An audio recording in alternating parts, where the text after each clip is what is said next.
So I'll call the East Lyme Board of Selectmen meeting to order. Today is March 15th, 2017. If you all please rise for the Pledge of Allegiance. I pledge allegiance to the flag of the United States of America and to the republic for which it stands, one nation, under God, indivisible, with liberty and justice for all. We did that already, didn't we? Never hurts to do it again. Never hurts to do it twice. Additional agenda and consent items. There is an agenda item we need to add on, sir. Yes, one item to add on. I'll make a motion to add agenda item 2C, which would be a sign call for a special town meeting, March 21st, 2017, and it's the elementary school's renovation plan. Second? It's been seconded. Any further comment? Just the comment is that we're adding this on because of the emergency of having to cancel a referendum so late at the last minute because of the storm. So we're going through the process again. We'll have a town meeting that will adjourn to a referendum, and that date is to be announced tonight. So all in favor of the motion, say aye. Aye. Any opposed? Any abstain? Okay, we'll be adding that on to our agenda. Delegations. Anyone like to speak to the board tonight? Anyone? Okay, approval of the minutes of the special budget review meeting, March 1st, 2017. Move to approve the Board of Selectmen special budget review meeting minutes of March 1st, 2017 as submitted. Second? Any comments or corrections? All in favor say aye. Aye. Any opposed? Any abstain? Approval of the minutes of the regular meeting of the Board of Selectmen, March 1st, 2017. Move to approve the Board of Selectmen regular meeting minutes of March 1st, 2017 as submitted. Second? Motion seconded. Comments, corrections? All in favor say aye. I have a correction. Oh, wait, that motion was not called. I was going too fast. Apologize. I wasn't listed as being present, but I was. And I have a question on item 2C on page 4C. It says the motion passed 5-0 and there were 6 of us here that evening. So I don't know if it's, I think that's the one.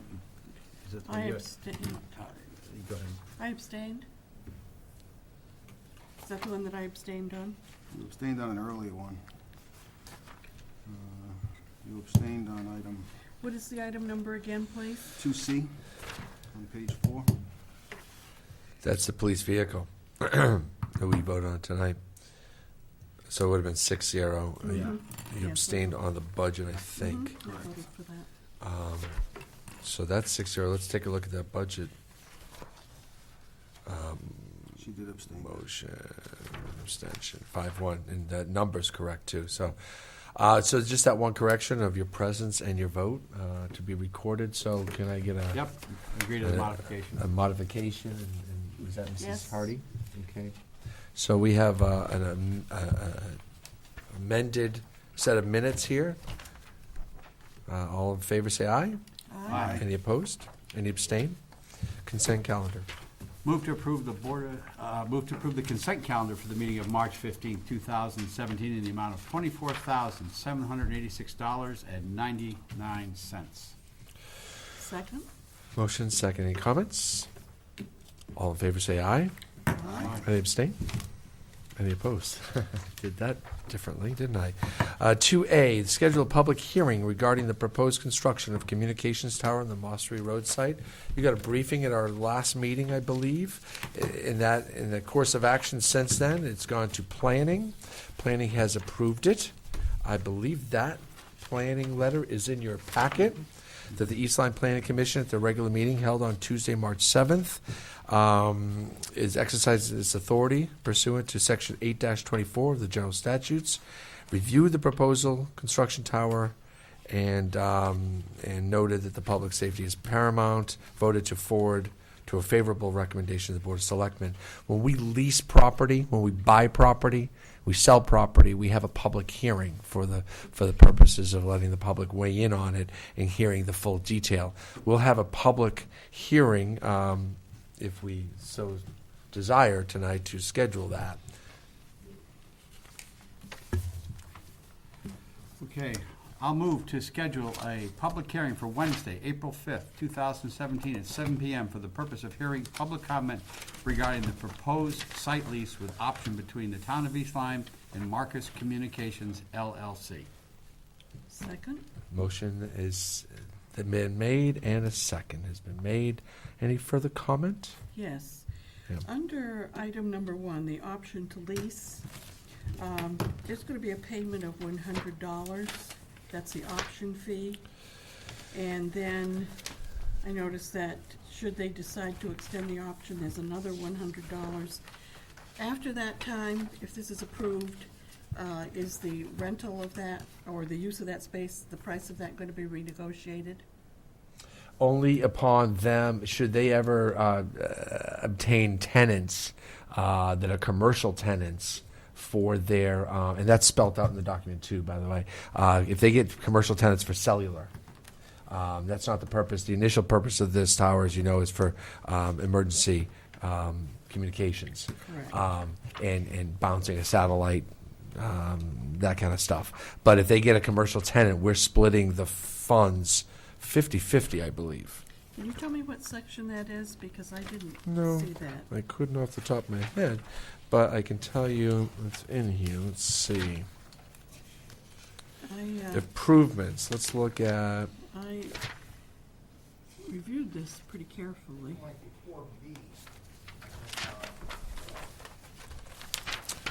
four. Yes, 4B, where it says landlord shall receive as additional rent under this lease 50% of all net rental income, et cetera.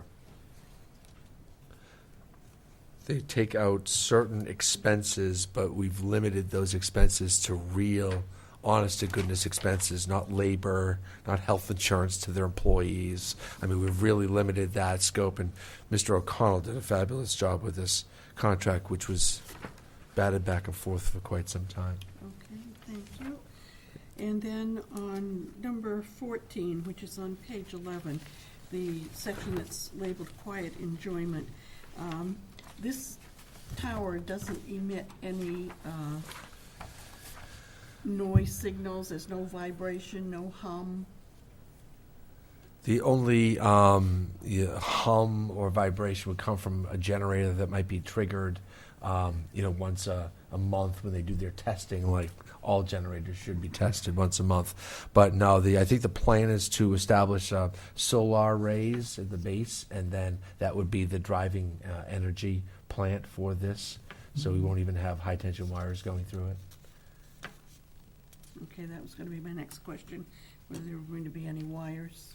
That's the plan is not to. The plan is the design is that they'll be able to do it with solar. Again, it's not the high-powered cellular, but then if the high-powered cellular comes in, I don't suppose we would deny them the chance to bring power in at their cost.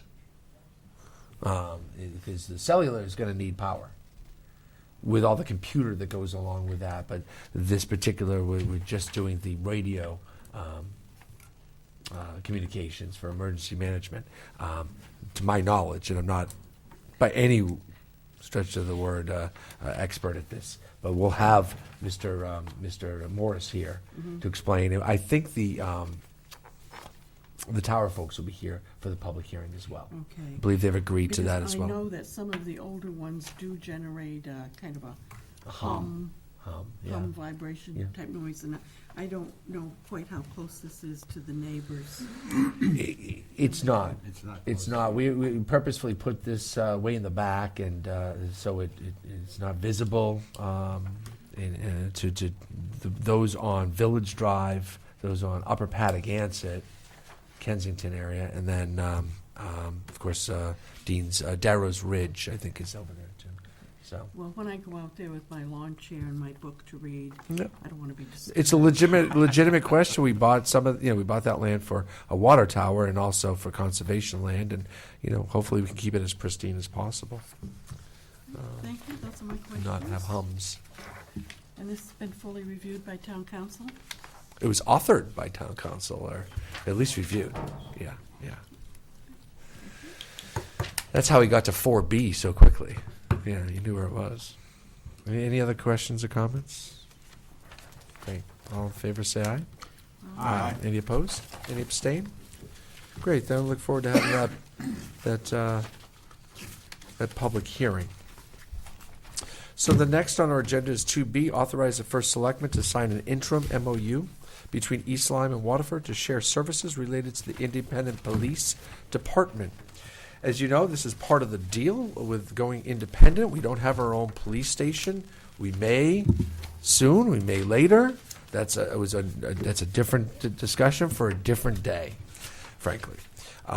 In the meantime, our neighbors to the east, and Chief Mahoney's here from Waterford Police Department. Thank you for coming tonight, sir, just in case there are any questions. We've crafted this with a series of meetings. Myself, of course, Sergeant Masick is always involved with anything police-related. You're doing a great job, Sergeant Masick. Appreciate all the work that you put in. And members of the Waterford Police Department. And we sat around talking details and getting this right and seeing if we could do this. Then we brought in the lawyers to make sure the legal side was right. And that's an important part of it, but we want to make sure we crafted an agreement and a relationship with Waterford that is workable and not just filled with legalese. And what we have is a very short, very precise agreement that spells out our costs and our relationship with the town of Waterford in sharing their space for the processing of violators and the holding of evidence, the chain of command of evidence, and the records, et cetera, et cetera. So I'm very pleased with this document. I couldn't be more grateful for the town of Waterford for stepping up and saying, we want to help you get to where you need to be. They saw the need here as well. So on behalf of the whole town, thank you very much for the work and the services you've already put in. What's also important to note is this has to be a win-win for everybody. Waterford has got skin in the game here, too. They have a beautiful facility over there, a massive facility that they can spare some space and some of their resources because they've been at this a lot longer than we have. But it also has to be fair to the Waterford taxpayers. They can't be subsidizing our police activities. So, to Chief Mahoney's credit, that he was always mindful and always watching out for the citizens of Waterford, and he should be commended on behalf of those citizens as well. Are there any questions? Rather than I could read through it. Basically, it goes through responsibilities of Waterford, responsibilities of East Lyme. You've gotten this notification, this documentation several days ago in the mail. Both police departments are very comfortable with the policing language in there, the Schedule A, the Schedule B, what would be expected and required. And I suspect there'll be things that will fall in between. And I have all the confidence in the world that our police and Waterford's police will work together to find a solution should anything fall between the cracks on this. But we'll have a great working relationship, and it's got to start with respect for one another's departments and their space and their space and their responsibilities. Are there any questions? Oh, we don't have a motion on the floor yet. Oh yeah, I'll make we one. could do a motion. Okay, I'll do a Thanks, motion too. Resolved to authorize the first selectman in the name and on behalf of the town to execute and deliver on interim memorandum of understanding between the towns of East Lyme and Waterford for the detention of persons arrested by the East Lyme Police Department and to do all things necessary or desirable to implement said memorandum of understanding. Second? It's been seconded. Chief Mahoney, would you like to come and come say hi to the Board of Selectmen? Just kind of introduce yourself, if nothing else, and give us just maybe just a first blush, your opinion on how this was crafted and how comfortable you feel with the contract. Okay. Hello, everyone, and thank you for having me. So, First Selectman Nickerson and First Selectman Stewart have been in conversation regarding East Lyme's move to an independent police department. Police departments in general, municipal government in general, we all have the same thing next to each other. We're kind of siloed as municipalities. And why not take advantage of that? The town of Waterford, as the first selectman has stated, has a state-of-the-art facility that exists now. It's a brick and mortar structure that is there. So the two first selectmen talked about that, and if there was something that both municipalities could do together to take advantage of a structure that's currently built and a police department that in East Lyme that might require those services. So instead of East Lyme, I know that as you stated before already, you're going to be voting on some schools. I'm sure you don't want to be voting on a brand new police station as you're going independent. Heard the discussion about the car. There are costs. I understand that. Did that make sense for both communities? And I think by the agreement that you have in front of you, it does. And as First Selectman Nickerson stated, I'm very cognizant. I'm a Waterford taxpayer. I'm the Waterford Police Chief, but I'm also a taxpayer in town. And when I present the police budget to our selectmen group and then our RTM, et cetera, that's something that I keep in the back of my mind. So yes, I'm by no means am I going to be disingenuous with you. I'm fair to the Waterford taxpayer as well in this agreement.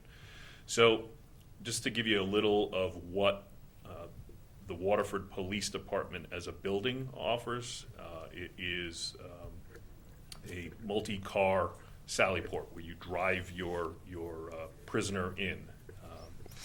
When you get in there, you then have electronically controlled doors that are controlled by people who are watching a existing video system throughout the building. Each cell has video in the cell. We follow very strict guidelines for KERMA that we've worked with for years on suicide screening prevention and ensure that the safety of the prisoner as we bring them in. They're a person first and foremost, but we have to deal with that person in the same manner in which they came in. They have to leave in that same way. So we're very cognizant of their condition upon entry, their condition upon exit. Additionally, we have an APHIS machine. It's a computer that you take automated fingerprint identification system. You take electronic fingerprints of the person. Back in my day, and I can't believe I'm saying that now. But back in my day, when I first started out, when you'd get somebody that you weren't sure who they were, you'd have to blow up the fingerprint, blow it up until each fingerprint was about this big. You'd then send that off to the FBI, and maybe 2 days later you'd get a response that says, "This is not Joe Smith, it's Mark Nickerson." We had that happen once. Could you Talk use someone about else's that, name? The automated fingerprint never happened. identification system, now you shoot it off, and about 20 minutes later you get a response. The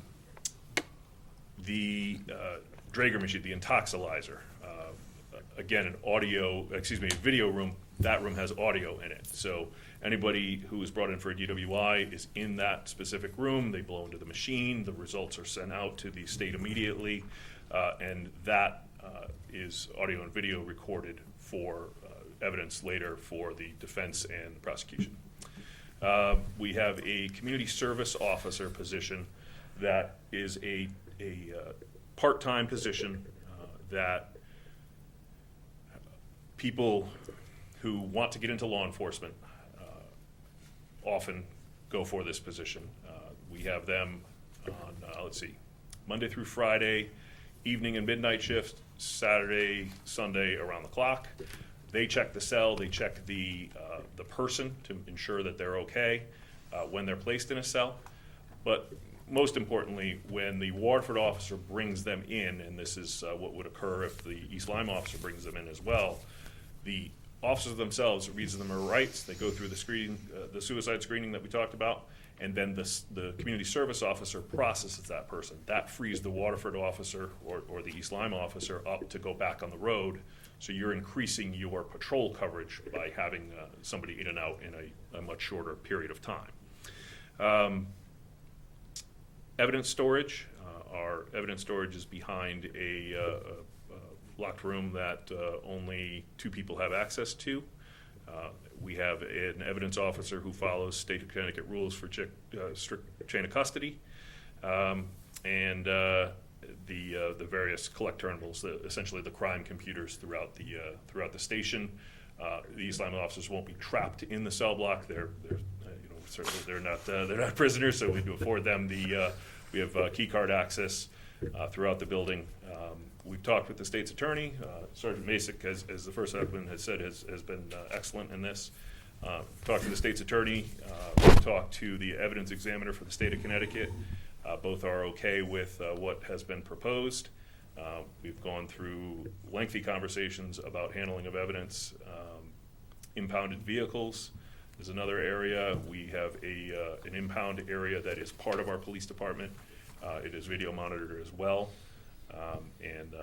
Any of those video recordings for prisoner handling, for DWI, for et cetera, are available to East Lyme Police. For processing, we've had the tech guys together. They've kind of worked it out where an East Lyme officer or the community service officer would go into the system live, the East Lyme system live, and process their prisoner right there. So that's a quick rundown of the services that we can offer. If you have any questions, I'd love to. Let's just point out also that we both share the same insurance carrier, Kerma. Thank you. And when you brought up the state's attorney, that's what triggered out my head. Yeah, there's another shared issue that we have, and that is, if something does happen in lawsuits or there's, concerns, there's claims, we both share the same insurance company. They have signed off on this agreement as well, realizing that, the coverage will be there from whose policy it will be determined, but we will have no lapse in coverage. So therefore, from this body of selectmen who are responsible for watching for the welfare of our town, we're covered on that sense too. But I'll take questions, and then we can bring up Sergeant Masick too if there's any East Lyme specific questions. Sir. Some comments here, obviously, since I do have a little bit of a background.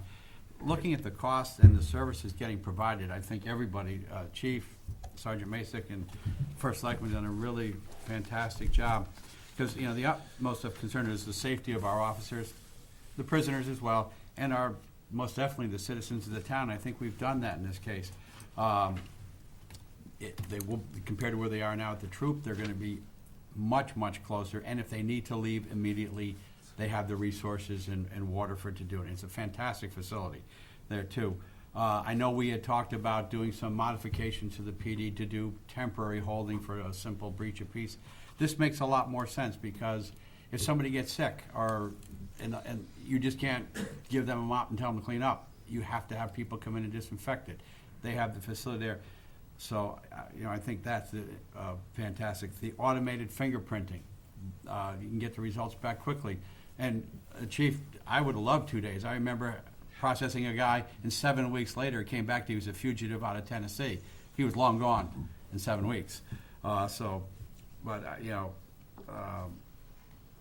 and two, when it comes to evidence holding, what we would have to do to reinforce our structure just to be able to hold weapons that would have to be surrendered after a domestic violence case or something like that, that cost would be far greater than anything I think we see here. I think this is just really well. The only thing I was wondering, Chief, is, I've been to your facility plenty of times, but maybe at some point in time, if any of the members of the Board of Selectmen would like to tour your facility, make that available to have them come over whenever it's good for all of you and take a look. Absolutely. I'll personally take you on a tour. But anyway, thanks to you for everything in this. This is, like I said, with a little bit of experience, I think this is a great program. Mrs. Hardy, anything? Yes, under section 1 on page 1, it provides that this detention facilities will be on space availability and at the sole discretion of Waterford. So if for some reason there's a major number of arrests, what's the backup plan if they don't have space available? It's a good question, Mrs. Hardy, and I had the same one, and this is always part of the deal. In any police station, they might run out of room, Even if Waterford wasn't in a relationship with East Lyme, Waterford could have a big brawl somewhere and have 20 prisoners when they have room for however many. I don't want to put the number on it and take words out of your mouth. But other facilities, other mutual aid facilities, they would go to either New London, they'd knock on New London's door. If they had to, they'd knock on Groton's door, and even state police as well. So other facilities, and this is kind of common in law enforcement, before this agreement even gets crafted. So you're saying this that is we what they have do. existing MOUs with them or emergency? Their MOUs, or there's just a natural, if one of you would speak to how the law enforcement world works. Certainly, and I don't want to dominate this conversation. It's by okay, any means, we're but, glad you're here. Absolutely, that occurs now. So we have existing MOUs with every town as a law enforcement agency that if in case of emergency, it's a mutual aid compact, that you can help the other town with whatever service required. So the example that you're speaking of, and just for edification, it's 8 male cells and 4 female cells. If they're ever filled, I can recall once in my 20-plus year career that they've been filled. We would roll over to the city of New London, and it would be a kind of a first come first served basis. Are those cells set up for one person per cell? Yes. Thank you. Thank you very much. I would just add too that lockup capacity is greater in Waterford than it is at the barracks in Colchester. I mean, or Colchester or Montville. Well, I understand that, but in the past, we've had the availability of the state barracks, and I assume we've had their network as well. Right, So, right. This is something new. But Mike, did you want to add something? Or do you want Brett to add it, Chief Mahoney? You didn't hear me, but I think We, Yeah, it was clarified. I just wanted to state that, this was basically done through the mutual aid compact. So, like East Lyme Day, for example, when you see Yes. multiple town officers here helping out, so we're all covered under that agreement. Even we've had that issue with the state police barracks. So we as East Lyme officers have brought officers prisoners, to Waterford, to New London, up to Norwich. So this is something No that kidding. already does Yeah. occur. Thank you. So if I may. yes, sir. So that would be on the basis of the mutual aid compacts that exist, totally aside from this agreement. Correct. Correct. And so the follow-up, the other question I have then is,